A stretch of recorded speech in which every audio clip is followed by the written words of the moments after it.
Guys, samahan niyo ako ngayong gabi. Maghahanap ako ng makakainan kasi pagkatapos kong maglaba, natulog. Ngayon pasado alas 6 na. Naghahanap ako ng makakainan. So nadaanan ko itong ihaw-ihawan ni Kuya dito malapit sa may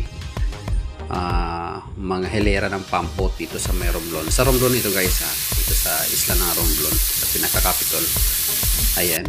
So suki tayo dito sa ihaw-ihawan ni Kuya. Kasi masarap yung kanyang mga luto. Yung kanilang suka dito, nako, panalo. Kaya ayan, pwesto na ako sa kanilang maganda ring table. Yes! Table pa lang, panalo na. Ayan na, luto na. At ang umuusok-usok pang kanin. Siyempre nandiyan yung sukang panalo ni Kuya. Ayan, nabawasan ko na. And then, nandiyan na yung ating buko juice na inihabol sa ating pagkain. Okay guys, sana nasiyahan kayo sa ating maikling